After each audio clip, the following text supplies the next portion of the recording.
Imaginez une âme brisée en 1000 morceaux qu'on tente désespérément de recoller. Bienvenue dans la vie d'Evelyn MacLeod, une femme qui n'est plus qu'un assemblage de fragments douloureux. Mais on ne trompe personne.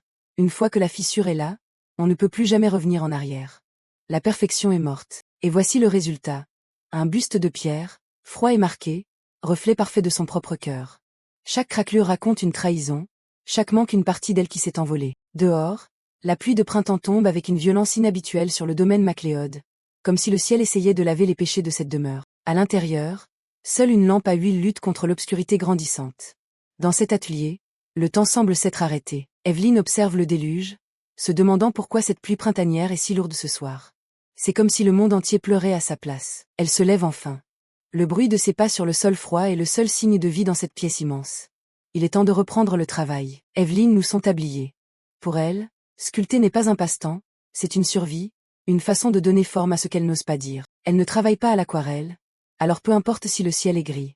Elle préfère la pierre, dure et insensible, exactement comme les gens qui l'entourent. Face à elle, son idéal. Un homme de pierre aux traits fins, aux lèvres rouges dans son imagination, l'exact opposé de la réalité brutale qu'elle subit chaque jour. Elle effleure le menton de sa statue, cherchant une chaleur qui n'existe pas. C'est pathétique, mais c'est le seul contact qu'elle s'autorise encore. Ses yeux trahissent un vide abyssal. Elle a créé cet homme parfait parce qu'elle sait qu'elle ne le trouvera jamais dans le monde réel, surtout pas chez elle. Son quotidien, c'est lui, Harold MacLeod. Un héros de guerre aux yeux de la société, mais un mari d'une cruauté glaciale dans l'intimité. Dans les bals mondains, Harold parade alors qu'Evelyn n'est qu'un bibelot de luxe à son bras. Il ne la regarde même plus, trop occupé à briller. Evelyn reste là, son verre à la main, prisonnière de ce décor doré. Pour son mari, elle est simplement invisible. Une poupée décorative sans importance. Harold a ce regard qui ne pardonne rien. Un homme qui a bâti sa légende sur la mort et qui n'a aucune place pour la tendresse. Il a les yeux d'un prédateur. Pour lui, tout est une conquête, tout est un territoire à dominer par la force ou le mépris. On raconte qu'il retirait les bagues des cadavres sur les champs de bataille. En haute société, il fait la même chose, il dépouille les gens de leur dignité. Mais Harold n'est pas le seul coupable. Avant lui, il y avait son père. L'homme qu'il a littéralement vendu pour éponger les dettes d'une famille noble en ruine. Harold observait le marché comme s'il achetait une nouvelle monture, tandis qu'Evelyn comprenait que son propre sang venait de la trahir. Le père d'Evelyn n'avait que l'argent en tête. Pour lui, sa fille n'était qu'une monnaie d'échange, un outil pour retrouver son rang social perdu. Dès qu'elle osait protester, le masque tombait. Il la saisissait par les poignets avec une rage incontrôlée, lui rappelant qu'elle lui appartenait. Un coup sec, un geste brusque. C'était sa manière d'éduquer sa marchandise. Pour cet homme, les larmes n'étaient qu'une nuisance. Evelyn restait là, la joue brûlante, incapable de comprendre comment un père pouvait être aussi monstrueux envers son propre enfant. Il hurlait, déversant toute sa frustration sur elle. Chaque cri était une cicatrice de plus sur l'âme de cette jeune fille. Ses pleurs ne faisaient qu'irriter davantage son géniteur. Pour lui, elle devait juste se taire et obéir aux ordres. Un point c'est tout. Elle a appris à cacher son visage, à se transformer en statue pour ne plus rien ressentir. C'était sa seule défense contre cette violence. Et Harold a continué ce travail de destruction. Dans leur lit, Evelyn n'est qu'un corps inerte, une poupée de porcelaine vidée de sa substance. Harold la méprise pour son absence de réaction. Tu ne pleures pas. Tu ne souris pas, lui lance-t-il, comme si c'était elle le problème. Il la domine de toute sa puissance, attendant une étincelle de vie qu'il s'est pourtant évertué à éteindre lui-même. C'est l'ironie suprême. Je suis désolée, murmure-t-elle machinalement, alors que ses doigts effleurent sa joue avec un dédain qui ferait frémir n'importe qui. Il finit par se lasser, se rhabillant avec désinvolture. Pourquoi perdre du temps avec une femme qui ne semble plus rien ressentir? Il quitte la chambre, la laissant seule dans cette cage de luxe immense et glaciale. Le silence est son seul compagnon. Evelyn reste étendue, les yeux fixés sur le plafond. Elle cherche un sens à cette vie où elle n'est qu'un objet de possession. L'amour, pour elle, ce n'est qu'un mot vide de sens. Comment pourrait-elle le connaître alors qu'elle n'en a jamais reçu la moindre trace? Elle revient au présent, serrant sa statue contre elle. Ce bloc de pierre est la seule chose qui semble comprendre sa détresse. C'est tragique, n'est-ce pas? Elle partage son cœur avec cette matière inanimée. Elle y projette tous ses espoirs, tous ses désirs enfouis sous des années de mépris. Elle pose son doigt sur les lèvres du buste, imaginant une douceur qu'Harold ne lui a jamais offerte. Elle veut se sentir exister, juste un instant. La lumière de la lune baigne l'atelier, créant une atmosphère presque mystique. Evelyn est à la limite de la folie ou de la libération. Elle s'approche, attirée par ce visage qu'elle a façonné de ses propres mains. Son souffle s'accélère. Elle a besoin de savoir. Dans un geste de pur désespoir, elle embrasse la statue.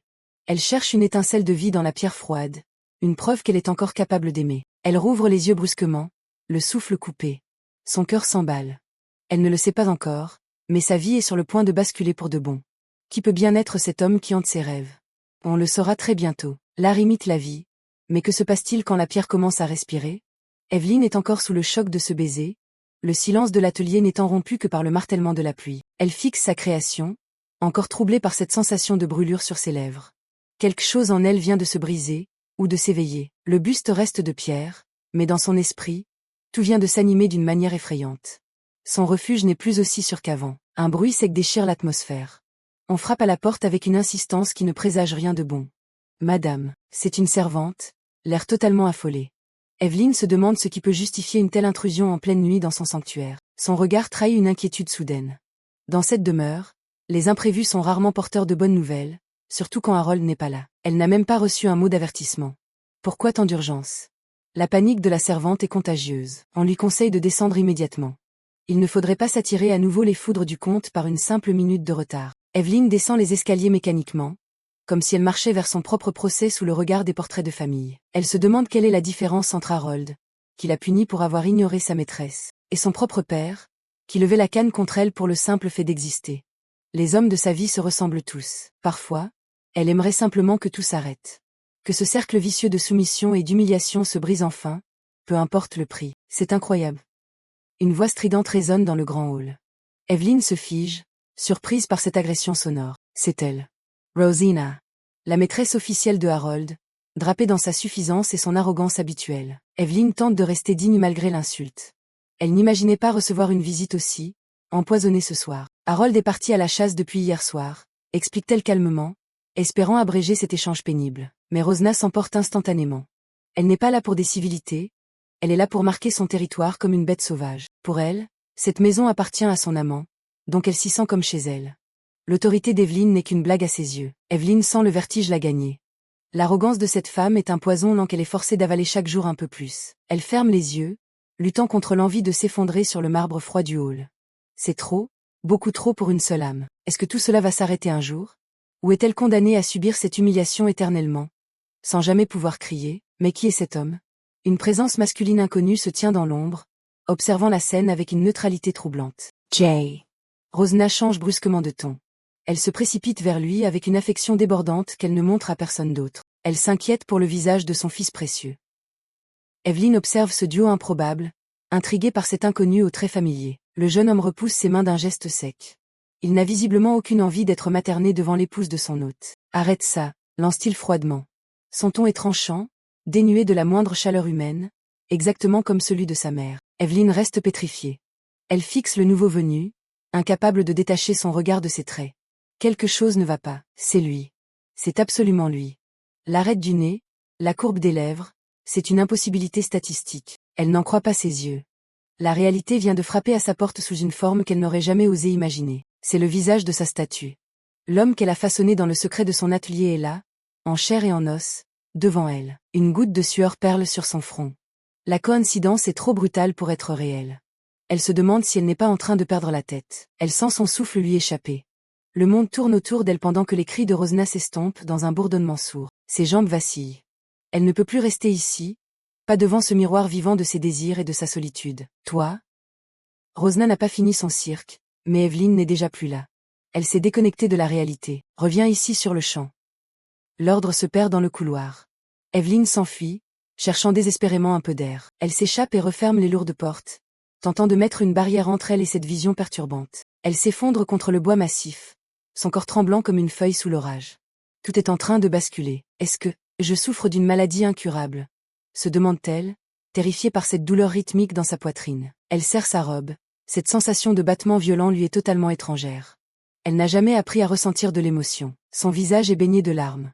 Elle est persuadée que son cœur va exploser, incapable de supporter ce nouveau poids. Dans l'ombre, son œuvre semble l'observer, témoin silencieux de la naissance d'un sentiment qu'Evelyn, dans son ignorance, confond avec l'agonie. Comment va-t-elle gérer la présence de son idéal en chair et en os? La suite risque d'être explosive. Chaque artiste dissimule un ange dans son cœur. C'était le premier secret que le professeur d'Evelyn MacLeod lui avait confié. La petite Evelyn l'écoutait avec une dévotion presque religieuse, se demandant si, à force de peindre, elle finirait par rencontrer le sien. À l'époque, L'art n'était qu'un jeu de lumière et d'innocence sous le soleil du domaine. Mais aujourd'hui, dans le silence pesant de son atelier, le pinceau d'Evelyne reste suspendu. La magie semble l'avoir déserté. Ses yeux, autrefois pleins d'espoir, ne cherchent plus qu'une ombre de vérité dans le vide. Pourtant, ces paroles oubliées de son vieux maître reviennent la hanter comme une promesse non tenue. Soudain, un mouvement dans le jardin attire son regard. Elle se fige, incapable de détourner les yeux de la fenêtre. Là-bas, près de la fontaine, une silhouette solitaire brise l'ordre parfait du domaine MacLeod. C'est lui. L'image est si parfaite, si mélancolique, qu'elle croit enfin tenir son ange.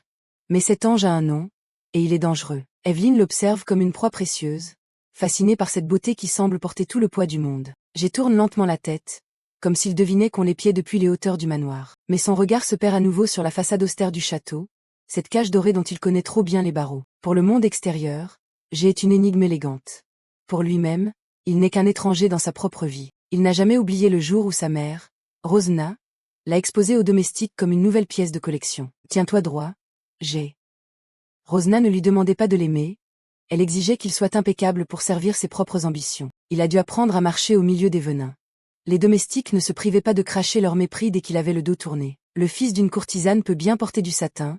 Aux yeux de ces gens, il restera toujours un intrus. J'ai senti leur jugement peser sur ses épaules à chaque pas, une pression invisible mais étouffante. Même Evelyne, de loin, avait remarqué cette atmosphère viciée.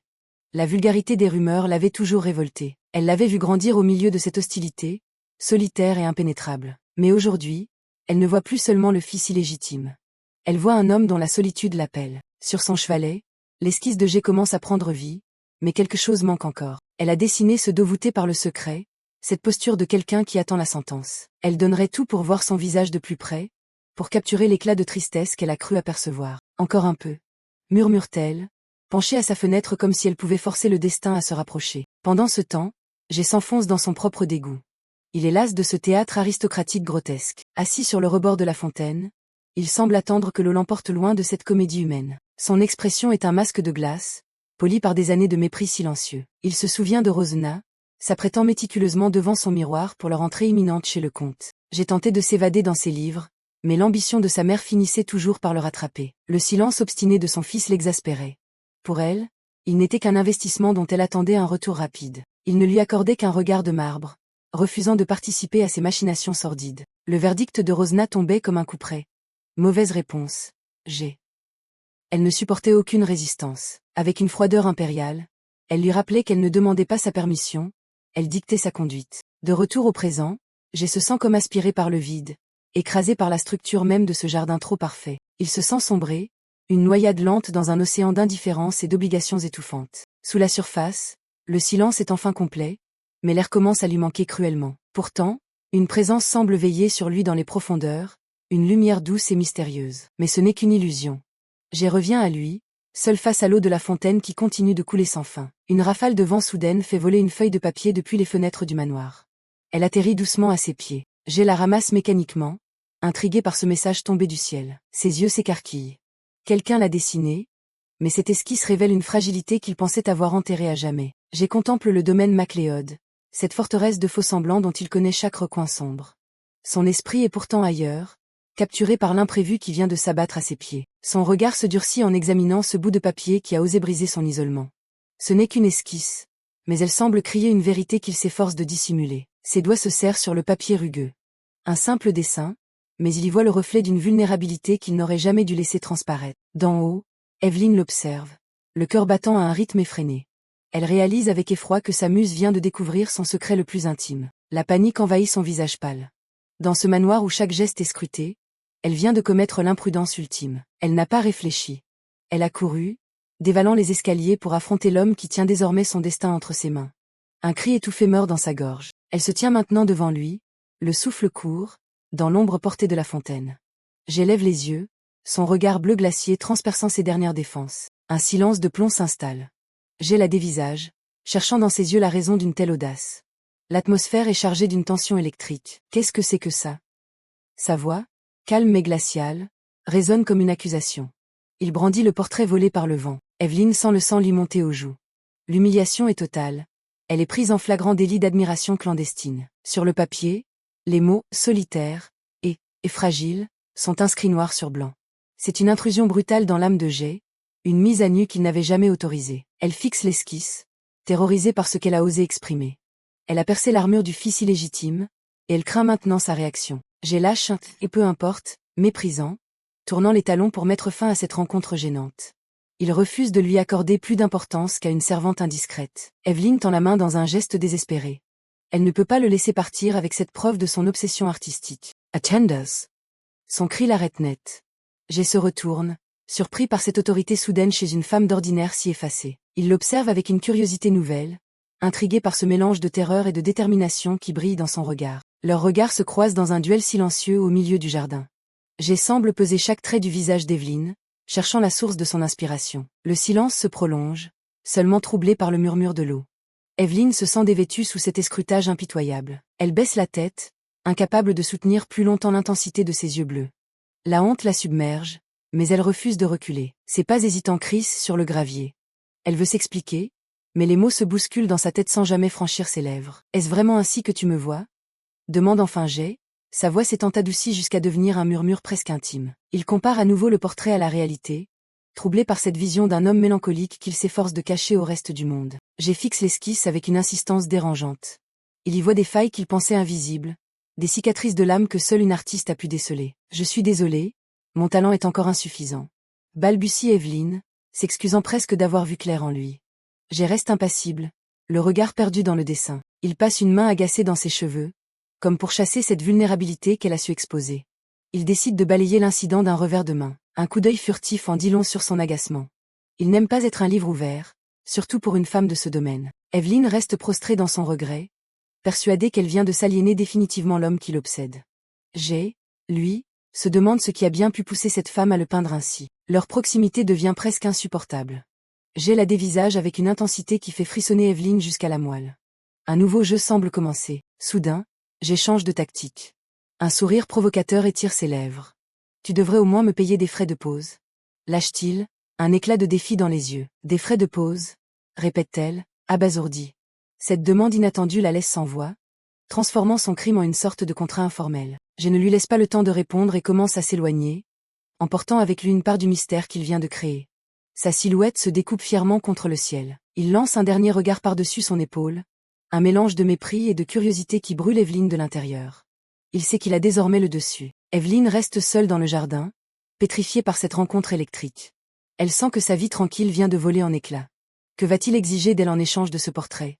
La suite promet d'être bien plus sombre qu'elle ne l'imaginait. L'histoire s'ouvre sur un petit ange de pierre, piégé dans son écrin, comme un présage de la suite des événements. Rosna, la maîtresse du manoir, n'est pas d'humeur à apprécier les attentions délicates pendant que Jay se prépare en silence. Elle contemple l'objet avec un dédain manifeste, ses yeux brillant d'une malveillance presque gratuite. Sans un mot, elle projette la statuette à travers la pièce, hurlant son agacement face à ce qu'elle considère comme une insulte. L'objet vole directement vers Jay, qui reste de marbre, habitué à servir de cible aux caprices de sa mère. L'ange de pierre l'effleure brusquement, laissant une traînée de sang sur sa joue comme une nouvelle marque d'humiliation. Le jeune homme porte la main à sa blessure sans broncher, le regard vide, tandis que Rosna lui tourne déjà le dos. Elle lui ordonne de nettoyer les débris, n'ayant même pas l'ombre d'un remords pour son geste violent. S'il a le malheur de tacher le sol avec son sang, il devra se débrouiller seul. Ici, l'empathie est un luxe inexistant. Seul dans l'ombre, Jay encaisse, mais son esprit s'évade déjà loin de l'oppression de cette femme. Il contemple les restes de l'ange brisé, symbole d'une innocence qui n'a jamais eu le droit de citer dans cette demeure. Son regard se perd sur le mur de souvenirs, un mausolée d'objets qui ne lui appartiendront jamais vraiment. Tout dans ce manoir appartient au comte Harold, chaque cadre, chaque poussière sur les meubles coûteux. Il repense alors aux confidences d'Evelyn, cette femme qui ne reçoit que les restes d'un mari qui ne la voit plus. Elle lui montre ses trésors, de simples bibelots jetés par le comte qu'elle récupère comme des miettes de vie. Une petite statuette de cheval noir, souvenir d'un théâtre où elle n'a jamais pu mettre les pieds, serre son cœur. Sur les murs sont affichées des cartes postales que Harold comptait jeter, autant de fenêtres sur un monde inaccessible. Ses doigts effleurent ces paysages lointains, rêvant de voyages en mer qui durent des jours entiers. Un soupir s'échappe de ses lèvres. Elle sait que ces horizons resteront à jamais des songes pour elle. Jay l'observe, fasciné par la tristesse infinie qui émane de cette comtesse aux cheveux d'or. Il ne comprend pas sa passivité. Avec son rang et ses moyens, qu'est-ce qui l'empêche de partir? Evelyn tente de répondre, mais les mots se coincent dans sa gorge, étouffée par le poids des conventions. Elle se tient là, droite et fragile, comme une poupée attendant qu'on lui donne l'autorisation d'exister. Jay réalise alors la profondeur de sa solitude, plus isolée dans sa propre maison que n'importe quel étranger. Sa main s'avance soudain, brisant la distance de sécurité imposée par leurs rangs respectifs. Le silence dans la pièce devient pesant, chargé d'une électricité nouvelle entre le paria et la noble. Le regard d'Evelyn s'illumine d'une surprise mêlée d'appréhension face à ce contact imminent. Il saisit délicatement son menton, l'obligeant à affronter la réalité de son propre désir d'évasion. Les bustes de marbre autour d'eux semblent être les seuls témoins de cette transgression silencieuse. L'intensité dans le regard de Jay est presque insoutenable pour celle qui n'a connu que le froid du mépris. Son pouce glisse sur sa lèvre, un geste d'une intimité interdite qui fait vaciller tout l'univers d'Evelyn. Elle balbutie, le rouge lui montant aux joues, incapable de repousser cette chaleur inattendue. C'est à ce moment précis que Jay comprend qu'il est tombé sous le charme de cette mélancolie dorée. Elle collectionne les images de lieux qu'elle ne verra jamais, espérant secrètement que quelqu'un l'y emmène. Elle s'entoure de fiction pour oublier que sa propre vie n'est qu'une pièce de théâtre mal écrite. Jay se voit en elle, deux âmes brisées cherchant un reflet de vérité dans un océan de mensonges aristocratiques. Ils sont comme deux astres inversés, incapables de se rejoindre sans provoquer une catastrophe sociale. Les souvenirs se bousculent dans son esprit, mélangeant la douceur de sa peau et la dureté de leur sort commun. Le marbre froid reste impassible, contrastant avec le tumulte qui s'empare désormais du cœur du jeune homme. Evelyn se sent sombrer, emportée par un courant d'émotions qu'elle ne peut plus ignorer. Dans cet abîme bleuté, elle semble enfin trouver une forme de paix, loin des chaînes du manoir MacLeod. Jay revient brutalement au présent, le visage en feu, réalisant l'ampleur du brasier qu'il vient d'allumer en lui. Jay tente de mettre fin à cette rencontre, prétextant l'heure tardive pour masquer le trouble qui commence à le gagner. Mais Evelyn, d'ordinaire si réservée, le retient brusquement par la manche, refusant de le laisser s'échapper ainsi. Elle s'excuse, le visage écarlate, honteuse d'avoir montré ses failles les plus intimes à celui qu'elle n'était censée qu'observer de loin. Sa main tremble sur le tissu de son vêtement. Elle le supplie de rester encore un instant, incapable de retourner au silence de sa cage dorée. Le jeune homme se fige, déstabilisé par cette vulnérabilité soudaine qui fait voler en éclats tous ses remparts. Dans le regard d'Evelyn, on perçoit une étincelle de vie brute, loin des sourires glacés imposés par son rang social. C'est alors que Jay succombe enfin à l'impulsion, sa main venant se nicher avec tendresse au creux de sa nuque. Leurs lèvres se rejoignent dans un baiser interdit, scellant un pacte secret qui changera leur destin à jamais. Que se passera-t-il quand la réalité les rattrapera? On dit que le premier baiser est inoubliable, mais pour Evelyn, c'est le début d'une chute libre.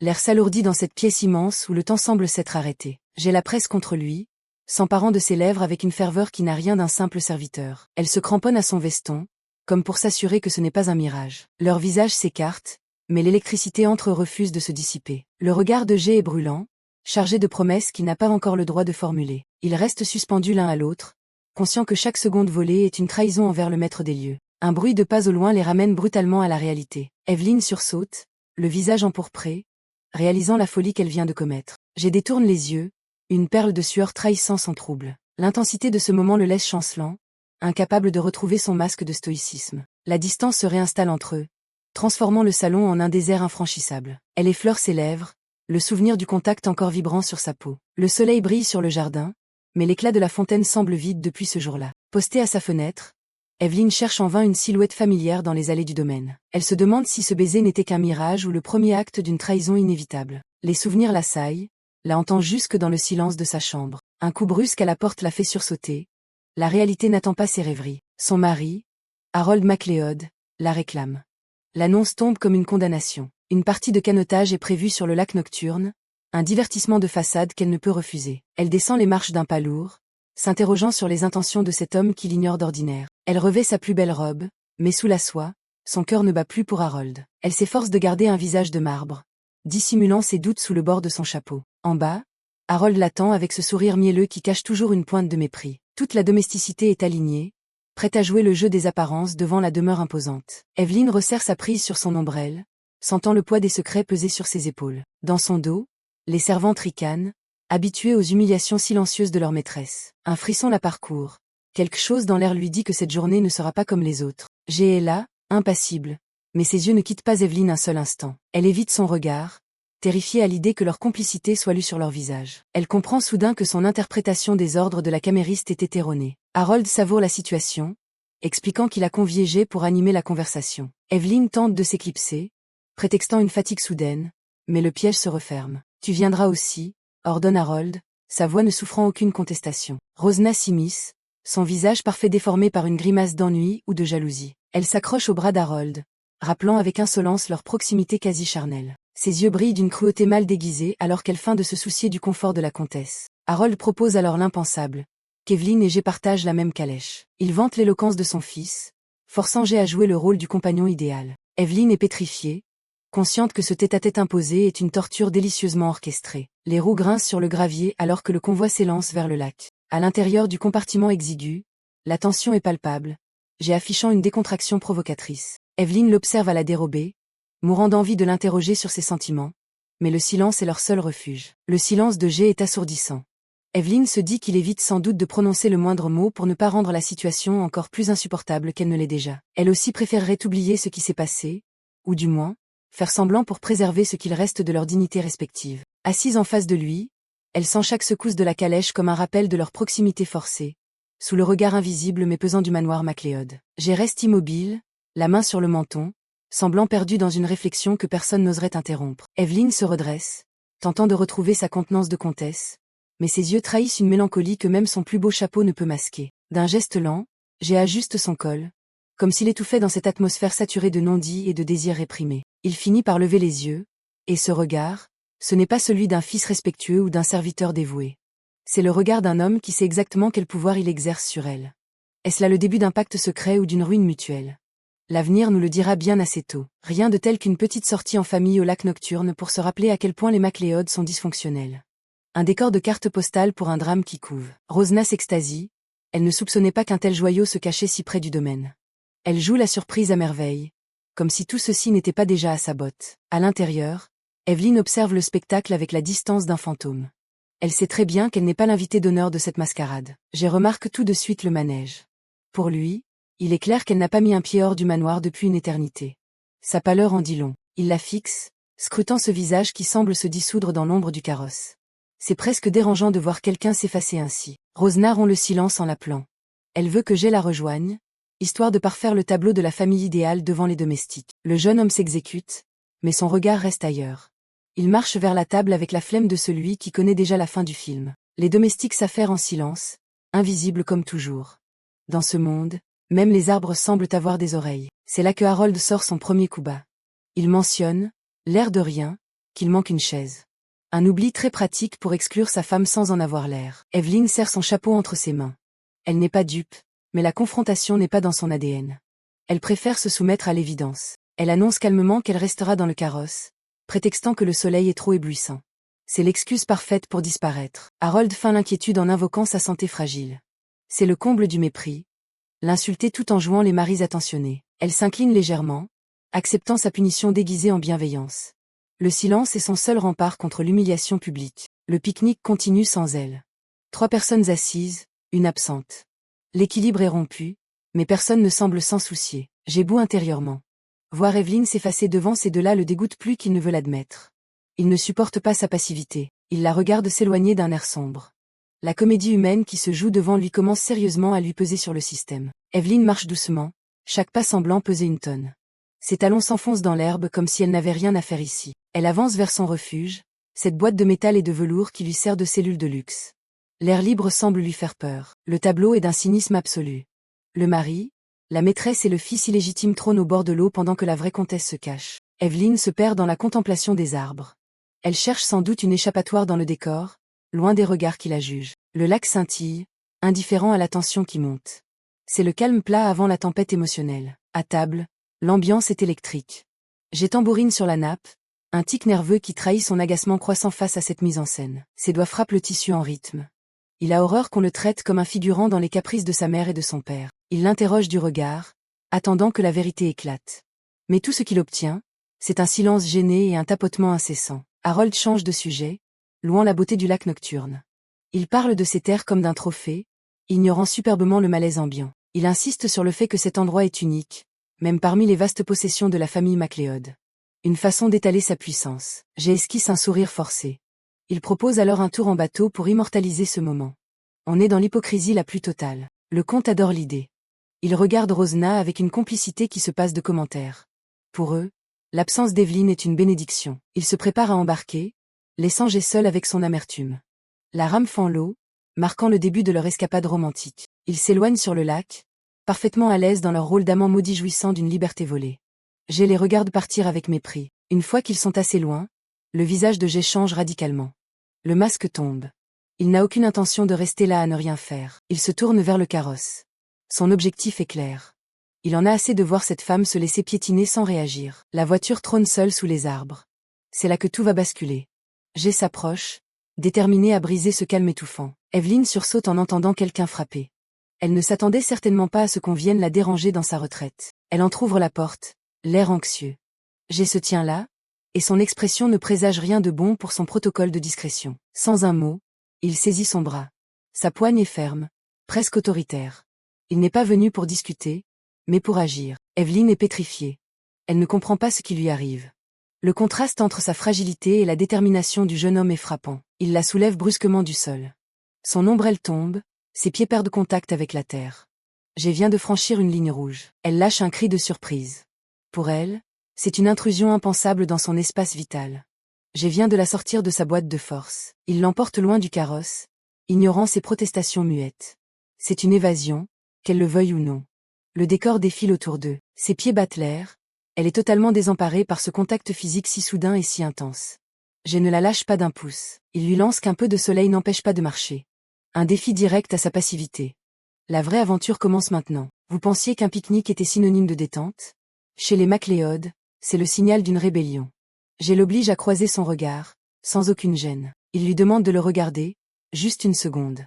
C'est un ordre déguisé en supplication, brisant net toutes les barrières de la bienséance. Ils sont là, au milieu de nulle part, loin des yeux inquisiteurs de la noblesse. Un instant suspendu où le monde semble s'arrêter. Jay tend la main. Une invitation au désastre ou à la liberté, selon le point de vue.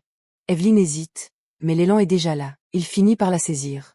Ses doigts se referment sur les siens, une étreinte interdite qui marque le début de leur fuite. C'est officiel, il n'y a plus de retour en arrière possible. Evelyn ne dit rien, mais son silence en dit long. Elle se laisse entraîner, comme si elle attendait ce moment depuis des années sans oser l'avouer. Et soudain, il court. La robe blanche d'Evelyn flotte dans le vent alors qu'elle tente de suivre le rythme effréné de Jay. C'est chaotique, et c'est exactement ce qu'il lui fallait. Vu de haut, ils ne sont que deux taches sombres traversant l'immensité verte. Ils s'éloignent du carrosse, de Harold, et de tout ce qui les enchaîne. L'odeur de l'herbe fraîche lui monte aux narines. Une sensation brute, réelle, loin des parfums artificiels des salons mondains. Elle respire enfin, une brise tiède vient lui caresser les joues. C'est presque déroutant de sentir la nature de si près, sans le filtre d'une fenêtre ou d'un rideau. La chaleur de la main de Jay contre la sienne, le battement frénétique de son propre cœur. Evelyn redécouvre son corps à travers l'effort physique. Elle se demande combien d'années se sont écoulées depuis la dernière fois qu'elle a couru ainsi. C'est comme si elle se réveillait d'un long sommeil de porcelaine. Mais la réalité finit toujours par nous rattraper. Ses chaussures ne sont pas faites pour l'aventure, et le sol devient traître sous ses pas. Evelyn Trebiush. Une fraction de seconde où le ciel et la terre s'inversent. Le prix de la liberté est parfois une chute brutale. Il s'arrête sous un arbre immense, loin du lac. L'ombre est fraîche, presque protectrice. Mais le mal est fait, elle s'est blessée. Jay s'accroupit immédiatement. Il ne perd pas une seconde, son inquiétude est palpable. L'arrogance a laissé place à une attention presque maternelle. Evelyn tente de minimiser, lui assurant que ce n'est qu'une égratignure. Elle a l'habitude de cacher ses souffrances, même les plus petites. Il l'oblige à s'asseoir. « Laissez-moi voir », dit-il d'un ton qui n'admet aucune réplique. Il y a une certaine douceur dans sa fermeté. Le plus ironique, c'est qu'Harold et Rosna doivent être en train de roucouler tranquillement sur leur bateau, à des kilomètres de là. Ils n'ont aucune idée de ce qui se trame ici. Jay retire délicatement sa chaussure. Evelyn sursaute, la douleur de la plaie se mêlant à la gêne de l'intimité forcée. C'est une vision presque scandaleuse pour l'époque. Evelyn murmure que ce n'était qu'un accident. Elle cherche à excuser la situation, ou peut-être sa propre maladresse face à ce trop-plein de liberté. Jay lui dit qu'elle n'a pas à s'excuser. Ses yeux sont fixés sur sa cheville, habités par un mélange de regret et de détermination. « C'est ma faute », lâche-t-il enfin. Il assume la responsabilité de sa fougue, de l'avoir entraînée dans cette course folle sans réfléchir aux conséquences. Il improvise un bandage avec un morceau de tissu. Chaque geste est précis, méthodique. Il soigne Evelyn comme on prendrait soin d'un trésor fragile qu'on a failli briser. Et puis, il jette une bombe, il mentionne le baiser. Celui qui lui a volé, celui qui a tout changé entre eux. Le silence devient pesant. Evelyn reste figée, le souffle court. Elle ne s'attendait pas à ce qu'il l'évoque avec une telle franchise, ici, en plein air. La vérité éclate au grand jour. J'ajoute que tant que la comtesse est d'accord avec ça. Il joue sur les mots, testant les limites de son autorité et de ses propres désirs. Evelyn s'est confiée. Elle pensait être un fardeau pour lui, une entrave à sa propre vie. Elle se voit comme une ombre encombrante. Pourtant, elle admet que c'est lui qui l'a fait venir jusqu'ici. Elle avoue sa dépendance émotionnelle, Un aveu qui coûte cher à sa fierté aristocratique. J'ai l'écoute en ajustant son col. Il semble réfléchir à chaque mot, pesant le poids de cet aveu. Il n'est pas insensible, loin de là. Il pensait qu'il valait mieux rester silencieux, plutôt que de s'enfoncer dans des excuses maladroites. Pour lui, l'action prime toujours sur les mots. Mais en la voyant piégée dans ce carrosse étroit, il n'a pas pu s'empêcher d'intervenir. Sa cage dorée lui était devenue insupportable à regarder. Evelyne serre les dents. La tension entre eux est si forte qu'elle en devient physique. Chaque mot de Jay semble la toucher en plein cœur. Il lui demande alors si elle le déteste pour ça. Une question cruciale qui pourrait tout briser ou tout sceller entre eux. Il attend son verdict. Evelyne reste silencieuse, le regard perdu dans le vide. La réponse ne coule pas de source, car ses sentiments sont un labyrinthe inextricable. Jay insiste. Il veut savoir si son intervention brutale a gâché le peu de respect qu'elle avait encore pour lui. Il prend tous les risques. Il lui avoue que depuis le jour où elle est arrivée au manoir des MacLeod, quelque chose a changé pour lui. Un aveu d'une vulnérabilité rare. Depuis le premier regard, il a toujours été captivé par elle. Ce n'est plus seulement de l'attirance, c'est devenu une obsession qu'il ne peut plus cacher. Il voulait. Il s'interrompt, comme si la suite était trop dangereuse à prononcer. Mais Evelyne a déjà compris. Elle lit en lui comme dans un livre ouvert. Elle finit sa phrase, elle veut le peindre. C'est sa façon à elle de posséder ce qu'elle ne peut pas avoir, de figer cet instant pour toujours. Elle pose délicatement sa main sur sa joue. Un geste d'une tendresse infinie qui rompt définitivement la glace. C'est sa réponse à toutes ces questions. Ryan Rohit. Lui, l'arrogant, se retrouve désarmé par ce simple contact. Ils sont deux âmes perdues qui viennent enfin de se trouver. Mais à quel prix? Dans ce monde de faux-semblants, exister est un luxe qu'Evelyne n'a jamais connu. Pas auprès de son père, qui la voyait comme une simple marchandise à genoux, et certainement pas auprès d'Harold, bien trop occupé à se perdre dans les bras de Rosna pour remarquer l'absence de sa propre épouse. Pour eux, elle n'est qu'un fantôme, mais avec Jay, tout est différent. Sous cet arbre, elle murmure cette vérité qui lui déchire le cœur. Il est le seul à savoir qu'elle est vraiment là, vivante et vibrante. Elle pose délicatement ses doigts sur son visage. Elle lui rappelle ses excuses pour ce baiser volé, ce moment où il a franchi la ligne interdite. Elle n'a plus peur de le regarder. Ses doigts s'attardent sur ses lèvres. L'instant est électrique, suspendu. Elle n'est plus la comtesse fragile, elle devient l'actrice de son propre désir. Elle s'apprête à lâcher une bombe. L'aveu tombe enfin, lourd de conséquences. Elle n'a pas détesté ce baiser. Pas du tout. La porte de l'interdit est désormais grande ouverte. Que adviendra-t-il d'eux après une telle confession? Evelyne MacLeod vient de lâcher une bombe. Ce baiser volé qu'elle aurait dû fuir, elle ne l'a pas détesté du tout. Une confession murmure qui brise le silence pesant de la forêt. Pour Jay, c'est l'étincelle qui manquait à l'incendie. Il la regarde, les yeux écarquillés, incapable de masquer le rouge qui lui monte aux joues. Son monde vient de basculer. Il se penche vers elle, l'ombre de son corps l'enveloppant presque totalement. L'air entre devient électrique, chargé d'une tension que ni l'un ni l'autre ne peut plus ignorer. Bouleversé, Jay détourne le regard en se prenant le visage. Ces quelques mots d'Evelyne l'ont désarmé plus sûrement que n'importe quelle menace. Sa carapace de sang-froid vient d'éclater. Il tente de reprendre ses esprits, mais l'intensité de ses propres sentiments l'effraie. Il la fixe à nouveau, le souffle court, piégé par la sincérité désarmante de la jeune femme. La réalité les rattrape brutalement quand la voix de Harold résonne au loin. Le mari tyrannique réclame son attelage, ignorant que sa femme est en train de s'éveiller à une passion interdite à quelques mètres de là. Le temps presse. Evelyne panique à l'idée d'être découverte, mais Jay garde son calme. Ils doivent rejoindre le campement sans éveiller les soupçons, jouant une comédie dont ils sont les seuls acteurs. D'un geste vif, Jay se décoiffe pour se donner l'air d'un homme qui sort d'une sieste improvisée. Le moindre détail compte pour tromper la vigilance venimeuse de Harold. Ils avancent côte à côte sous le couvert des arbres, gardant une distance respectueuse. En apparence, rien n'a changé, mais le silence entre eux est désormais habité par un secret partagé. Pourtant, avant de sortir de l'ombre, Jay s'arrête. Il veut s'assurer que ce qu'il a entendu n'était pas une erreur, un simple moment d'égarement de la part de la comtesse. Il murmure une question audacieuse. Puis-je recommencer? Un seul baiser ne lui a manifestement pas suffi. Il veut graver cette sensation avant que la mascarade ne reprenne. Evelyne reste figée, le cœur battant à tout rompre. Elle n'a pas la force de dire non, ses propres désirs se mêlant à la peur du scandale. Elle est à sa merci. Un léger gémissement lui échappe alors que j'ai réduit l'espace entre eux. Le monde extérieur, avec son mari et ses devoirs, semble s'effacer derrière le regard brûlant du jeune homme. Jay effleure sa joue d'un geste d'une douceur infinie. C'est une caresse qui en dit long sur son envie de la protéger, mais aussi de la posséder tout entière. Ses doigts tremblent légèrement contre sa peau de porcelaine. Leurs lèvres se rejoignent à nouveau, plus passionnément cette fois. C'est un pacte silencieux scellé dans l'ombre de la forêt, loin des regards jugeurs de la noblesse. Ils ne sont plus seulement complices, ils sont amants de cœur. Ils s'étreignent comme si le temps s'était arrêté. Chaque seconde volée est une victoire sur la grisaille de leur quotidien. Jay l'embrasse avec une ferveur qui trahit l'ampleur de son obsession naissante. Le baiser s'achève, mais il lui tient toujours la main, refusant de la lâcher tout à fait. Evelyn sourit timidement, consciente que sa vie vient de prendre un tournant irréversible. Elle se sent enfin vivante. Allons-y, souffle Jay. Le masque doit retomber.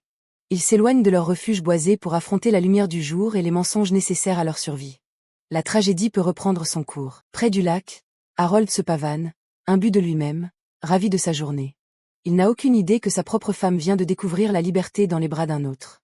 Le paysage est paisible, mais le drame couve. Jay arrive juste à temps, jouant son rôle à la perfection. Il s'étire en bâillant, feignant d'avoir perdu la notion du temps pendant une sieste au soleil. Un mensonge élégant pour couvrir une vérité brûlante. Rosna, avec son chapeau élégant et son regard acéré, l'interroge avec une pointe d'amusement. Harold, lui, ne remarque rien. Son arrogance est son plus grand aveuglement, et Jay en joue avec une aisance déconcertante. Harold scrute les environs d'un air méprisant. Pour lui, tout n'est qu'un décor destiné à servir ses caprices. Sa propre existence est une mise en scène où il se croit le seul acteur digne d'intérêt. Le carrosse attend, imposant et sombre, symbole de la cage dorée d'Evelyn. Harold suppose qu'elle s'y trouve, sagement enfermée comme l'objet qu'il considère qu'elle est. Sa certitude et sa faiblesse. D'un ton glacial, il remarque qu'elle n'a probablement pas bougé d'un pouce. Pour lui, sa femme est une créature apathique, dépourvue de volonté. Il ne pourrait pas se tromper davantage. Le mépris se lit sur son visage. Quelle femme ennuyeuse, crache-t-il sans ménagement. Harold ne voit en elle qu'un meuble de plus dans sa collection, une présence terne qui ne mérite pas son attention. Jay, derrière lui, reste impassible, mais ses pensées sont ailleurs. Le silence de Jay est sa meilleure défense. Il écoute les insultes de Harold sans broncher, sachant pertinemment que cette femme, ennuyeuse, vient de lui offrir le plus beau des moments.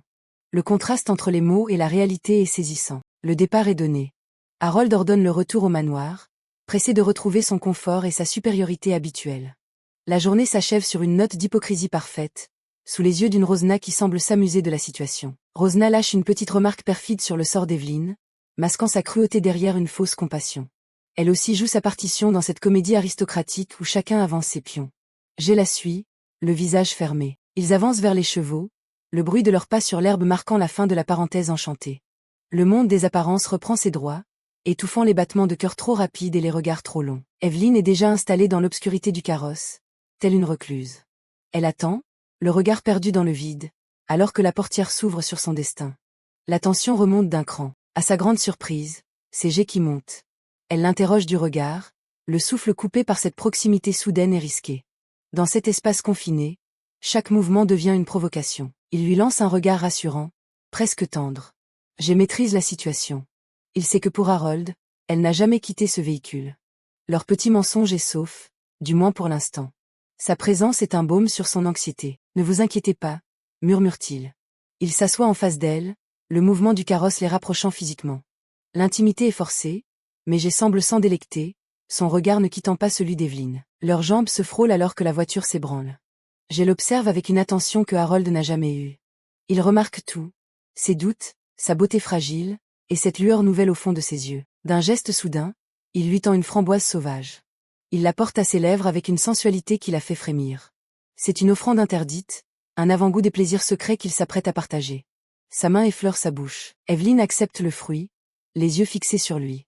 Le goût sucré et acide explose sur sa langue, symbole de leur relation naissante. Jay sourit, amusé par sa réaction. Le jeu de séduction continue de plus belle. Il l'interroge sur sa vie au manoir, sur cette solitude pesante qu'il a perçue dès leur première rencontre. Evelyn se confie, avouant qu'elle est souvent seule, livrée à elle-même dans les couloirs glacés de sa demeure. Jay écoute, attentive. Elle explique son emploi du temps, les journées passées avec le majordome pour s'occuper des comptes. Un quotidien morne où elle ne fait que signer des documents sans intérêt. Le jeudi et les vendredis sont particulièrement étouffants. L'opportunité est trop belle.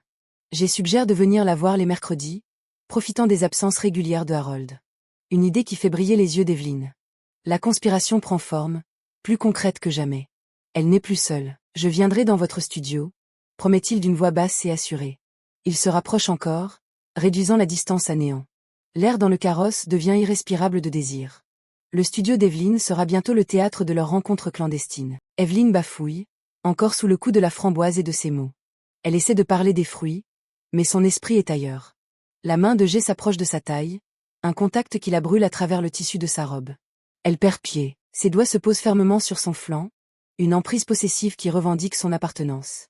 Evelyn retient son souffle. Le pacte est scellé. Mais dans cette maison pleine d'espions, combien de temps leur secret restera-t-il à l'abri des regards? La suite s'annonce explosive. Dans le secret de l'atelier, le temps semble s'être arrêté. Evelyn MacLeod fixe Jay, une étrange lueur dans le regard. Ce n'est plus seulement une artiste et son modèle, c'est un jeu de miroir où les âmes se mettent à nu. Jay murmure « Je vois », qui en dit long sur leur complicité. Evelyn se replonge dans son œuvre, le pinceau à la main, mais son esprit est ailleurs. Chaque trait de fusain sur la toile est une caresse déguisée, une tentative de capturer l'essence de cet homme qui a bousculé son existence morne. Jay, assis impérialement, l'observe en silence. Il se prête au jeu, mais son regard trahit une impatience croissante. Pour lui, rester immobile est un supplice quand chaque fibre de son être le pousse vers elle. Il finit par rompre le silence, ses yeux bleus fixés sur elle avec une intensité dérangeante. Il ne se contente plus de poser, il la déshabille du regard, renversant le rapport de force entre l'artiste et son sujet. Troublée, Evelyn baisse les yeux sur sa palette. Elle sent la chaleur lui monter aux joues. La présence de Jay est devenue une onde de choc qui perturbe son art et ses certitudes. Elle tente de se concentrer, en vain. Ne bougez pas, ordonne-t-elle d'une voix qui manque d'assurance. Elle essaie de reprendre le contrôle, mais Jay s'amuse de son désarroi.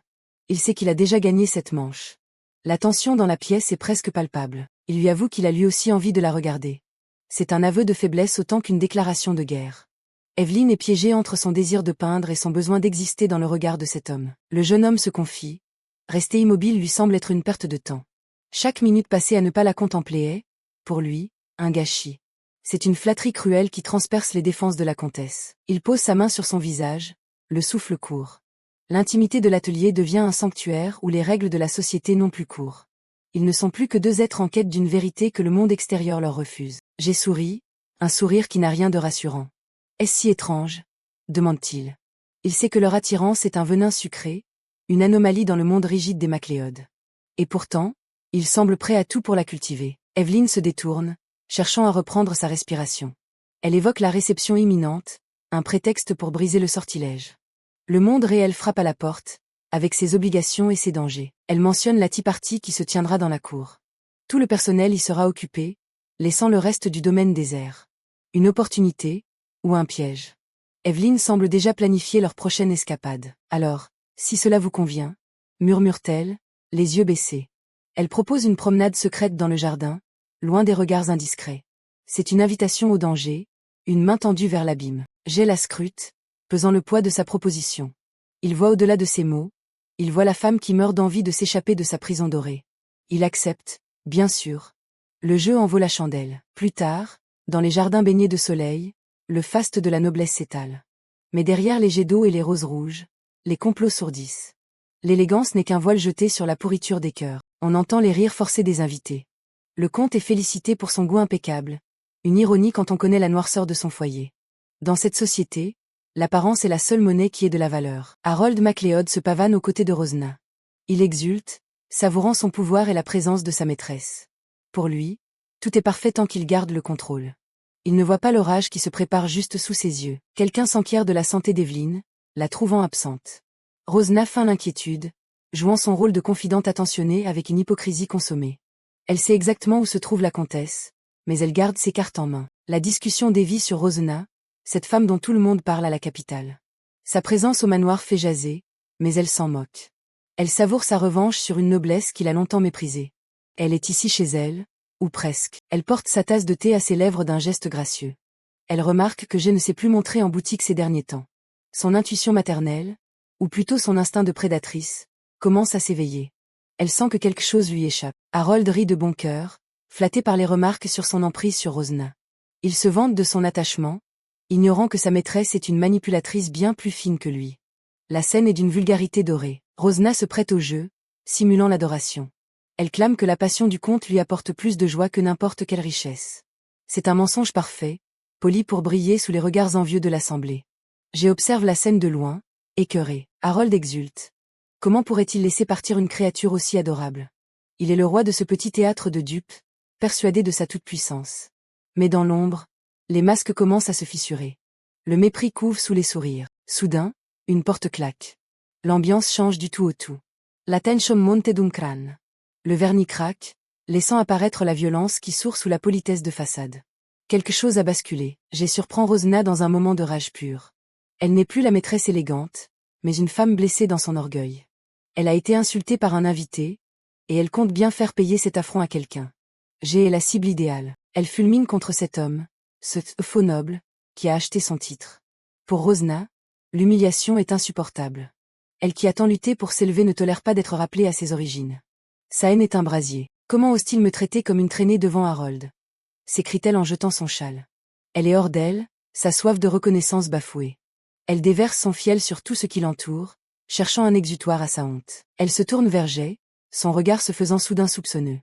Elle lui demande s'il a vu quelqu'un d'autre que le comte aujourd'hui. Elle sent que son fils lui cache quelque chose. Sa paranoïa est son arme la plus redoutable. Non, peu importe. Se ravistait-elle, ses yeux injectés de sang. Elle affirme que ce manoir sera bientôt sa maison. Sa détermination est effrayante. Elle est prête à piétiner n'importe qui pour atteindre son but, y compris sa propre chair. Elle agrippe Jay avec une force désespérée. Tu dois réussir, lui ordonne-t-elle. Elle voit en lui son héritier, celui qui validera son ascension sociale. Elle le traite comme un pion, une extension de son propre ego. Jay reste de marbre, mais son silence est lourd de reproches. Elle veut qu'il montre les qualités d'un véritable héritier. Pour elle, tout n'est qu'une question d'image et de pouvoir. Jay l'écoute, mais son esprit est ailleurs, dans l'atelier, avec Evelyn. Le contraste entre les deux femmes est saisissant. Rosna l'interroge sur sa prochaine visite. Elle veut s'assurer qu'il garde un œil sur Evelyn, qu'il reste dans les bonnes grâces du comte. Elle planifie chaque mouvement comme une partie d'échecs.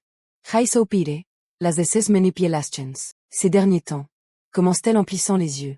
Elle a remarqué un changement. Son fils n'est plus tout à fait le même. Une étincelle de suspicion brille dans son regard sombre. Elle est sur la piste. Elle caresse son visage, le qualifiant de « bon garçon ». C'est une marque d'affection qui ressemble à une menace. Elle souligne qu'il ne rechigne plus à aller au manoir. Jay se crispe sous son toucher, sentant l'étau se resserrer autour de lui. Elle lui demande la raison de ce soudain changement de cœur. Sa main se crispe sur son vêtement, cherchant une réponse qu'il ne peut lui donner. Rosna est une chasseresse qui a senti l'odeur du sang. Elle ne lâchera pas prise. Le moment de vérité arrive. Rosna s'approche de lui, son nez effleurant presque son cou. Elle a senti quelque chose. Une odeur qui ne lui appartient pas. Un parfum de femme, le parfum d'Evelyn. À qui appartient cette odeur? Demande-t-elle. Le piège vient de se refermer sur Jay. La suite risque d'être sanglante. Jay reste silencieux, le regard fuyant alors qu'il réajuste nerveusement sa chemise. Il finit par lâcher qu'il ne connaît pas le nom de la personne à qui appartient ce parfum, prétextant qu'il n'a pas jugé utile de le demander. Rosna esquisse un sourire moqueur, suggérant que même les servantes du domaine doivent se parfumer maintenant. Jay ne répond rien, préférant fermer les yeux. Elle lui conseille alors de rappeler à cette fille quelle est sa place si jamais elle s'approche encore de lui. Sa main se pose sur son épaule, comme pour marquer son territoire. Avant de sortir, elle lui rappelle qu'il deviendra bientôt officiellement le fils du comte. Jay reste là, le visage fermé. Une fois seul, il se demande pourquoi sa mère semble si certaine de son coup. Il serre le poing, visiblement sous pression. Plus tard, on retrouve Jay dans une pièce lumineuse, observant les tableaux accrochés au mur. Il remarque Evelyn assise devant son chevalet. Elle a l'air pensive, presque triste, et n'a pas l'air d'avoir touché à sa toile. Quand il l'appelle, elle sursaute un peu. Il lui demande si elle ne s'ennuie pas à rester enfermée ici toute la journée. Evelyn est surprise par sa question. Jay tente de se justifier, mais il a l'air un peu maladroit. Il s'excuse, se frottant le visage en admettant qu'il s'est inquiété pour rien. Elle voit bien qu'il n'est pas dans son assiette. Il explique qu'il a pas mal de choses à gérer en ce moment et qu'il se sent un peu dépassé par les événements. Evelyn le regarde en silence, puis elle prend une décision. Elle le mène vers une immense double porte qu'elle ouvre avec précaution. Jay n'en revient pas. Il ne soupçonnait même pas l'existence d'un tel endroit dans la demeure. C'est une galerie immense remplie de statues. Elle le rassure en disant que personne ne vient jamais ici, à moins d'apporter une nouvelle œuvre pour la collection. Ils seront tranquilles. Elle lui confie qu'elle se réfugie ici dès que ses pensées deviennent trop sombres ou qu'elle se sent piégée. Elle s'approche d'une sculpture, la touchant du bout des doigts. Elle peut passer des heures à contempler les œuvres pour se vider la tête. En marchant à ses côtés, elle lui explique comment elle analyse chaque détail, se demandant pourquoi l'artiste a choisi telle fleur ou telle couleur. Elle s'arrête devant une peinture, totalement absorbée par ce qu'elle voit. Jay l'observe, fasciné par sa passion. Pour elle, c'est comme si les tableaux lui parlaient directement. C'est le seul moyen qu'elle a trouvé pour oublier ses problèmes. Jay est un peu déconcerté. Il répète ses mots, essayant de comprendre comment de l'art peut parler à quelqu'un. Voyant sa réaction, Evelyn rougit légèrement et lui demande s'il trouve ça bizarre. Elle se sent soudainement un peu exposée. Elle commence alors à lui raconter son enfance. Elle n'avait pas beaucoup d'amis à qui parler quand elle était petite. On voit une jeune Evelyn au chevet de sa mère malade. Son père enchaînait les échecs financiers, et elle était la seule à s'occuper d'elle. Sa mère lui tenait la main, lui expliquant qu'elle n'avait pas besoin de bijoux ou de robes chères, préférant investir le peu qu'elles avaient ailleurs. Elle voulait que sa fille ait quelque chose de plus précieux que des biens matériels. Un héritage qui ne pourrait pas lui être retiré. Dans le présent, Evelyn se remémore cette période. Le professeur d'art que sa mère lui avait trouvé était quelqu'un de vraiment spécial à ses yeux. Jace Seward Dousement. Il dit qu'il espérait justement que le fait de regarder ses œuvres l'aiderait à se sentir mieux. Elle aussi. Il change soudain de ton et demande, un peu jaloux, si ce professeur était un homme. Evelyn rit et lui répond que c'était une femme un peu plus âgée qu'elle. Jay a l'air soulagé et esquisse un petit rictus. L'ambiance devient plus légère entre deux. Il demande ensuite si certains de ses propres tableaux sont exposés ici. Le regard d'Evelyn s'assombrit instantanément. Elle explique que Harold n'a aucun intérêt pour son travail. Pour lui, la peinture n'est qu'un passe-temps pour l'occuper, rien de plus. Jay lève la main et lui touche doucement le menton pour qu'elle le regarde. Evelyn est figée, les joues en feu. Il s'écarte un peu pour observer les tableaux de la galerie. Il marche d'un pas lent, les mains derrière le dos. Il se dit qu'il vendrait tout ça en un clin d'œil si ça pouvait vraiment aider Evelyn. Evelyn le regarde faire, toujours sous le coup de l'émotion. Elle se cache une partie du visage, le cœur battant à tout rompre. Ses yeux trahissent son trouble. Elle n'a pas l'habitude qu'on lui porte une telle attention, surtout pas de la part de quelqu'un comme lui. Jay s'apprête à dire quelque chose d'important quand soudain, l'atmosphère change radicalement. Le silence de la galerie est brisé par un bruit sourd. Jay et Evelyn se tournent brusquement vers l'entrée, paniqués. Les grandes portes s'ouvrent à la volée. Ils n'ont que quelques secondes pour réagir avant d'être découverts. C'est Rosna et Harold. Elle s'extasie sur la collection du comte, jouant de ses charmes pour flatter son ego. J'ai juste eu le temps de tirer Evelyn derrière une statue. Il lui plaque la main sur la bouche pour qu'elle ne fasse aucun bruit, alors qu'ils entendent sa mère presser Harold pour qu'il reconnaisse officiellement Jay comme son fils. Harold propose d'envoyer un serviteur livrer quelques œuvres directement chez Rosna. Il garde son air impassible habituel. Elle s'approche de lui, posant sa main sur son torse d'un geste familier, presque possessif. Rosna lui fait remarquer qu'en parlant ainsi, il ressemble plus au comte qu'à l'homme qu'elle connaît intimement. Elle n'apprécie pas cette distance. Elle insiste sur le fait qu'il n'agit pas comme un amant devrait le faire. Son sourire est plein de sous-entendus. Harold fronce légèrement les sourcils. Il lui rappelle qu'il s'était mis d'accord pour qu'elle l'appelle par son prénom quand ils sont seuls. Rosna se rapproche encore, jouant de ses charmes. Elle lui demande s'il ne s'en est toujours pas rendu compte. Elle lui murmure droit dans les yeux que la seule chose qui lui importe vraiment, c'est lui. C'est une manipulation flagrante. Pendant ce temps, Jay et Evelyn sont pétrifiés derrière leur cachette. Jay maintient fermement sa main sur la bouche d'Evelyn pour qu'elle ne craque pas, alors que Rosna reproche à Harold de toujours fuir les décisions importantes. Jay écoute avec attention, le regard sombre. Il comprend que sa mère est en train de forcer la main au comte pour son adoption. Dans l'obscurité, la tension est à son comble. Evelyn tremble dans les bras de Jay, réalisant que leur avenir se joue juste là, à quelques mètres d'eux. Harold lâche un gros soupir, apparemment épuisé par les caprices de sa maîtresse. Il finit par admettre qu'il adore l'ambition démesurée de Rosna. Elle en rajoute une couche en comparant le manoir des MacLeod à celui du roi. Elle prend la pose au milieu des tableaux, cherchant à séduire encore plus le comte. Harold reste de marbre, avec son habituel regard froid et calculateur. Rosna joue la victime. Sans statut officiel, elle dit n'être qu'un simple passe-temps pour lui. Il se tourne vers elle, presque surpris qu'elle ose lui parler sur ce ton. Mais elle assume totalement ses paroles avec un petit sourire provocateur. Harold esquisse un rictus, appréciant finalement ce petit jeu de pouvoir. Il lui prend la main et l'embrasse galamment, le charme opère encore. Le couple se rapproche, s'enfermant dans leur petite bulle de manipulation. Dans l'ombre, Jay observe la scène sans bouger, le regard vide. Harold concède enfin que Jay est un garçon spécial, digne d'intérêt pour sa lignée. Jay détourne les yeux, visiblement dégoûté d'être l'objet de leur combine. Harold pose alors la question qui fâche. Qu'est-il arrivé au père biologique? Rosna change de visage et commence à préparer son petit scénario de tragédie. Elle annonce froidement qu'il est mort, pendant que Jay bout intérieurement. Elle raconte une histoire de premier amour de jeunesse un peu trop téméraire. Selon ses dires, il aurait succombé à une maladie soudaine juste après l'avoir mise enceinte. Elle joue la comédie du désespoir, racontant à quel point elle s'est sentie seule. Pour Jay, c'est le mensonge de trop, il sait que sa mère n'a aucun scrupule. La réalité, c'est que Rosna a eu tellement d'amants qu'elle n'a aucune idée de qui est le vrai père. Elle s'est toujours servie de cette excuse pour garder le contrôle sur son fils. Depuis qu'il est gosse, Jay doit supporter ce tissu de mensonges permanent. Harold réfléchit, l'idée de choisir son propre héritier plutôt que de suivre le sang lui plaît. Il admet que Jay ferait un candidat tout à fait valable pour porter son nom. Mais il pose une condition juridique qui va tout changer. Il explique que si l'adoption se fait, il devra légalement retirer l'enfant à Rosna. Rosna s'arrête net, elle ne s'attendait pas du tout à ce revirement. Il continue de discuter des détails légaux, ignorant que Jay et Evelyn entendent tout. Harold lâche la bombe. Si Jay est adopté, C'est Evelyne qui deviendra sa mère officielle. Rosna perd son calme et demande carrément pourquoi il ne divorce pas de cette femme. Il lui rappelle froidement que son mariage est scellé par la couronne et l'église. Sans une justification béton, il est impossible de briser cette union sacrée. Harold est clair. Evelyne restera sa femme à jamais, à moins d'une preuve d'infidélité. Rosna ne dit plus rien, mais ses yeux rouges trahissent une nouvelle idée macabre. Elle ravale sa fierté et prétend avoir parlé sans réfléchir. Elle se blottit contre lui en disant que seul son amour compte, pas un stupide titre. Harold tombe dans le panneau et la félicite pour sa grande sagesse. Il décide d'aller boire un verre ailleurs, laissant le champ libre aux deux espions. Evelyne s'effondre en pleine crise d'angoisse.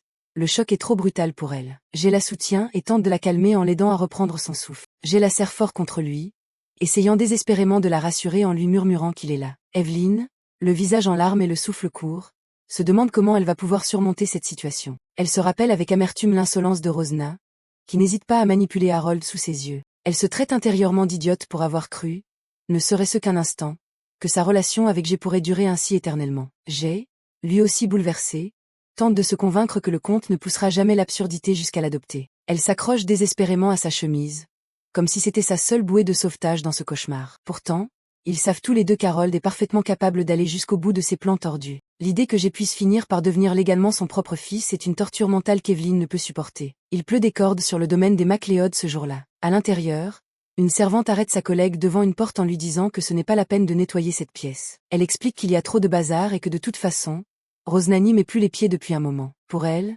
nettoyer ce qui sert désormais de débarras serait une perte de temps totale. Pendant ce temps, le manoir semble plongé dans une ambiance morose. Evelyne reste prostrée contre une fenêtre, observant les gouttes s'écraser sur la vitre. Ça fait déjà 3 semaines qu'elle n'est pas retournée à l'atelier. L'idée même de se retrouver face à Jay la terrifie maintenant. Elle pose sa main sur le cadre de la fenêtre, l'esprit ailleurs. Elle se sent complètement démunie face à sa situation. Si Harold refuse le divorce, Jay deviendra officiellement son fils.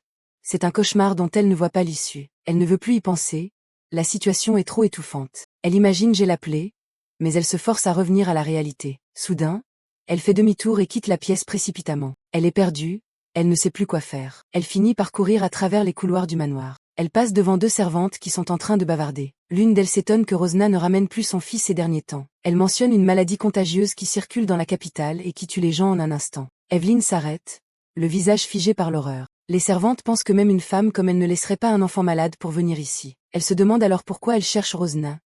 Mais Evelyne est déjà repartie en courant, hantée par l'idée d'une maladie mortelle. Elle refuse de croire que Jay ait pu attraper une telle chose. Elle déboule dans les écuries et surprend un palefrenier en plein travail. L'homme se demande ce qu'elle fait là, essoufflée et trempée. Elle lui demande directement s'il s'occupe des chevaux. Elle exige un cheval, ou plutôt un attelage, immédiatement. Le domestique bégaye, ne comprenant pas l'urgence de la situation. Elle le bouscule presque pour le faire bouger. Elle est à bout, le visage rouge de panique et d'effort. Elle lui claque qu'elle n'a pas à se justifier et qu'il doit obéir.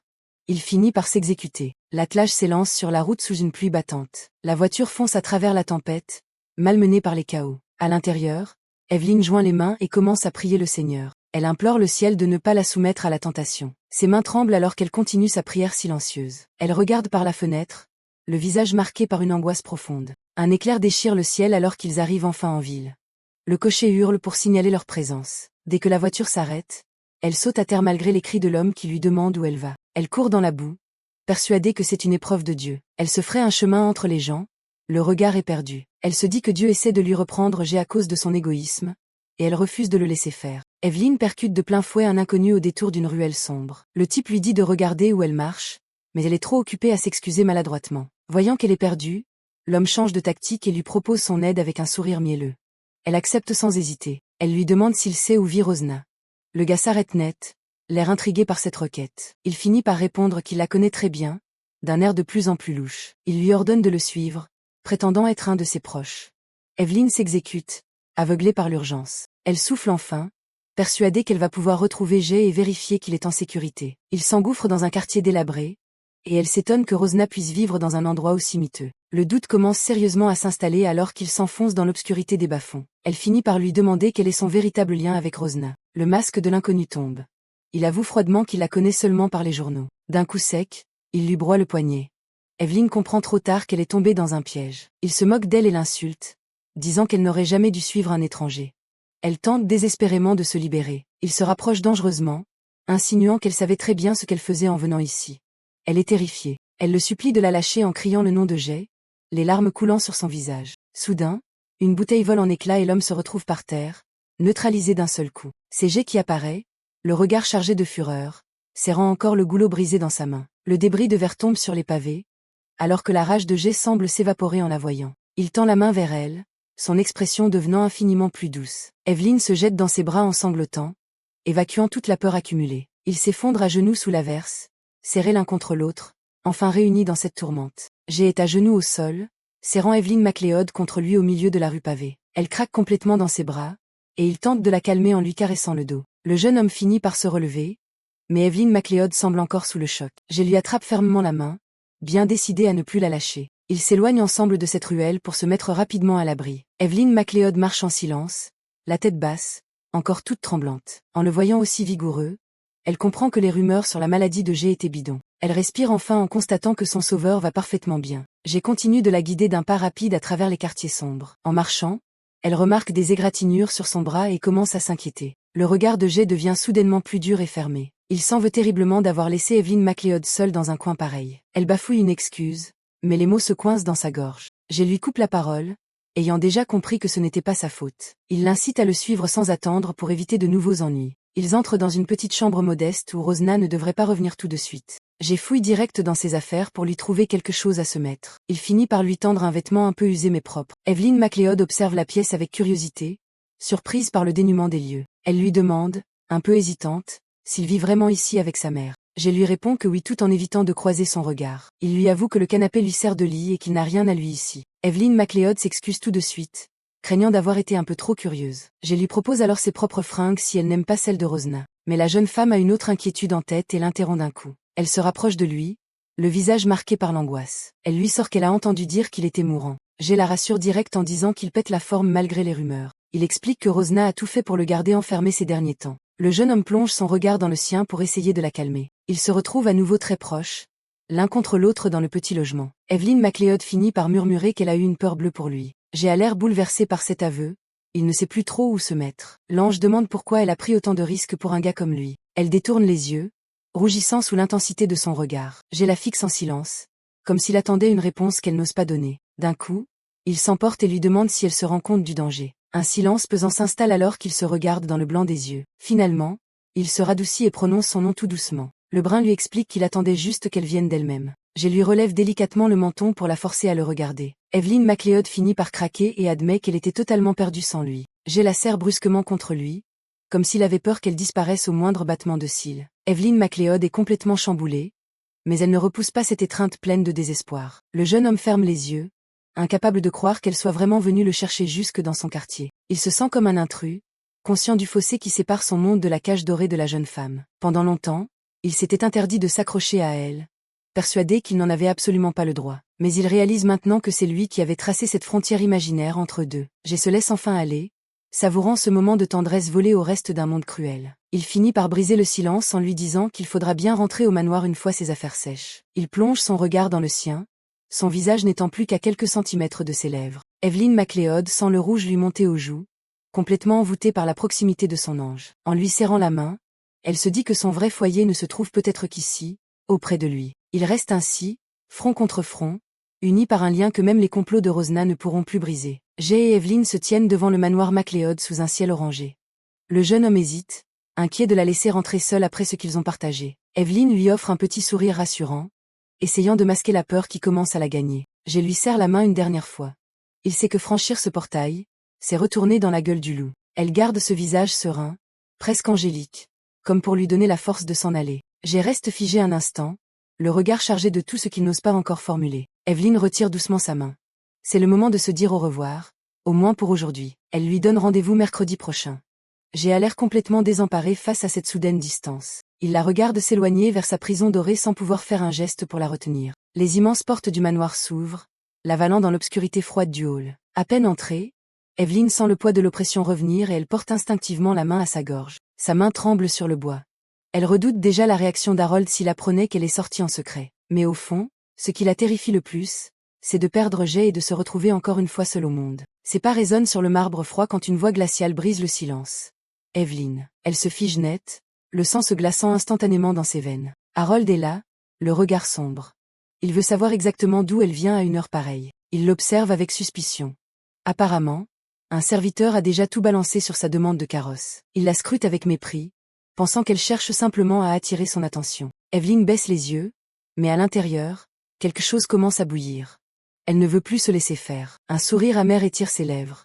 Elle décide de répondre sans détour. Elle lui lance qu'elle est surprise de son intérêt, elle qu'il considérait comme un simple bibelot démodé. Harold accuse le coup, déstabilisé par ce soudain répondant auquel il n'était pas préparé. Sans attendre sa réplique, elle prétend avoir juste voulu prendre l'air et entame sa montée. Elle assure qu'elle n'a rien fait qui puisse entacher son précieux honneur de noble. Mais Harold perd patience et lui broie le bras violemment pour l'arrêter.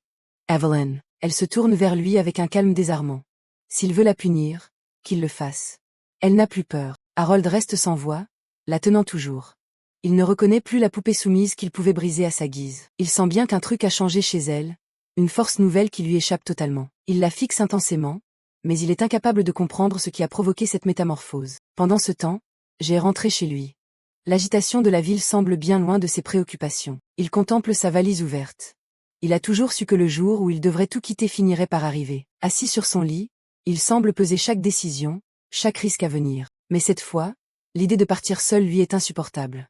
Pour la première fois, il veut que quelqu'un l'accompagne. Il se laisse tomber sur son matelas, les yeux fixés sur le vide, le cœur lourd d'incertitude. Et s'il lui demandait de tout plaquer, qu'est-ce qu'Evelyn pourrait bien lui répondre? Il l'imagine déjà, libre et éclatante, loin des chaînes de sa propre famille. Une vision de deux, enfin en sécurité, comme si le reste du monde s'était évaporé. Soudain, un bruit sourd le tire brusquement de ses rêveries. Quelqu'un vient de faire irruption. C'est Rosna. Elle déboule dans la chambre en criant son nom, l'air complètement exalté. Elle lui saute au cou, affirmant que tout est enfin réglé. Jay reste de marbre, ne comprenant rien à ce délire. Il essaie de se dégager pour voir ce qu'elle manigance avec ses affaires. Jay tente de la repousser fermement pour obtenir des explications, mais elle s'accroche comme si sa vie en dépendait. Rosna affiche alors un sourire dérangeant, les joues empourprées par une joie qui semble confinée à la folie. Jay est complètement foudroyé par ce qu'il vient d'apprendre. Ses yeux bleus trahissent une incompréhension totale face à la situation. Rosna, elle, est aux anges. Elle lui annonce qu'une lecture de poésie sera organisée chez le comte d'ici quelques jours, voyant déjà là une opportunité en or. Elle s'installe confortablement près de lui, ignorant royalement le malaise pesant qui paralyse Jay. Voyant qu'il reste de marbre, elle commence à s'impatienter et le presse de dire enfin quelque chose. Pourquoi ne sautait-il pas de joie? J'ai fini par lever les yeux vers elle, incrédule. Pour lui, tout ce cirque n'a absolument aucun sens. Mais Rosna est déjà ailleurs, perdue dans ses propres ambitions et son petit sourire satisfait. Jay serre le poing, la frustration grimpant d'un cran. Il lui demande carrément si elle se rend compte de l'absurdité de ses propos. C'est un véritable duel de regards. Le bleu glacial de Jay affronte le rouge brûlant de Rosna dans une tension palpable. Rosna s'emporte, ses gestes traduisant une excitation incontrôlée face à l'avenir qu'elle s'imagine. Jay s'accroche à son pantalon, essayant de ne pas exploser devant tant d'inconséquences. Elle lui saisit brusquement les bras pour le secouer. Elle martèle que c'est la chance de leur vie pour enfin quitter ces bas-fonds qu'elle vomit. Elle se rapproche de son visage, le regard fiévreux. Son ambition est claire, atteindre une position où plus personne n'osera la mépriser. Jay détourne le regard, le visage en feu. Il finit par lui cracher qu'il n'a pas besoin d'une seconde mère pour régenter sa vie. Rosna se contente de ricaner, balayant ses scrupules d'un revers de main. Pour elle, tout s'arrangera dès qu'il sera officiellement nommé successeur. Elle l'enlace avec une ferveur qui frise l'étouffement. Jay, piégé dans ses bras, semble porter tout le poids du monde. Sur le lit, sa valise de voyage gît désormais sous un drap blanc, comme l'espoir d'une liberté qui s'étiole. Une seule pensée l'obsède, il doit parler à Evelyn. Il doit lui dire la vérité, peu importe les conséquences. L'idée de quitter cet endroit maudit est devenue une nécessité absolue. Mais à quel prix? C'est ce qu'on verra bien assez tôt. Evelyn MacLeod est seule dans son atelier, hyper concentrée.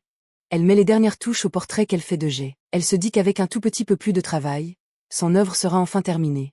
Elle a l'air plutôt fière du résultat. D'un geste presque tendre, elle effleure le visage peint de Jay sur la toile, perdue dans ses pensées. Soudain, on frappe à la porte de l'atelier, ce qui la fait sursauter en plein moment d'intimité avec son art. Evelyn invite la personne à entrer, tout en se demandant ce que Jay fabrique là, vu qu'on n'est même pas mercredi. La porte s'entr'ouvre sur une paire de bottes très élégantes. Evelyn écarquille les yeux, sentant que quelque chose a changé. Jay entre, mais il a délaissé ses habits habituels pour une queue de pie de gala.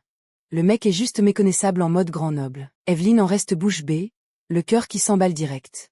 Elle n'avait jamais vu Jay aussi classe. Jay se sent un peu mal à l'aise et lui demande si son look est bizarre. Elle s'empresse de lui dire que non. Pas du tout. Il s'approche d'elle avec un air super sérieux. On sent qu'il a un truc super lourd à lui annoncer aujourd'hui. Jay remarque alors l'expression d'Evelyn, qui a soudain l'air de vouloir se cacher sous terre. Elle regarde ses mains et sa robe, toute tachée de peinture. Elle se trouve minable à côté de lui. Elle se rend compte qu'elle le reçoit toujours avec ses habits de travail dégueulasses, et ça la bloque complètement. Je lui assure que ça n'a aucune importance, mais elle insiste. Elle, ça l'importe énormément. Elle ne peut pas rester comme ça. Elle lui demande de l'attendre juste 2 minutes, le temps de se changer. J'ai été un peu pris de court par son empressement. Il essaie de lui expliquer qu'il n'y a plus beaucoup de temps avant la séance de lecture, mais elle ne veut rien entendre. J'ai tenté de la retenir par le bras, mais Evelyne est déjà en train de filer vers sa chambre. Elle veut être parfaite pour lui. Ils arrivent devant ses appartements. L'atmosphère est un peu bizarre entre l'urgence et cette gêne palpable. Je la regarde avec une petite interrogation. Il ne comprend pas pourquoi elle se met dans un état pareil juste pour des fringues. Sur un ton un peu moqueur, il lui demande s'il y a quelque chose de secret dans sa chambre qu'il ne devrait pas voir. Elle rougit direct. Evelyne s'engouffre à l'intérieur en lui répétant de l'attendre là, juste 1 seconde. Elle ferme la porte au nez du pauvre Jay. Jay se retrouve tout seul dans le couloir, un peu perdu, à regarder autour de lui en attendant que la demoiselle soit prête. À l'intérieur, Evelyne s'active. Jay entend le bruit de la porte et des mouvements rapides à travers la cloison. Derrière le paravent, on aperçoit sa silhouette. Elle commence à enlever ses vêtements, sans se douter de l'effet que ça fait. Jay, resté dehors, commence à réaliser ce qui se passe juste derrière cette porte et se sent d'un coup très mal à l'aise. L'ombre d'Evelyne bouge gracieusement derrière le tissu fin du paravent pendant qu'elle se prépare. Sa robe de peintre tachée finit par tomber lourdement au sol. Elle se débarrasse de sa vieille peau d'artiste. Jay, de l'autre côté de la porte, pique un phare monumental. Il est complètement sous le choc de la situation. Le pauvre se plaque la main sur la bouche, mort de honte d'avoir imaginé ce qui se passait derrière ce panneau. Evelyne s'excuse à voix haute, expliquant qu'elle a dû se débrouiller seule pour mettre sa robe de bal. Elle finit par sortir, et là, c'est la claque.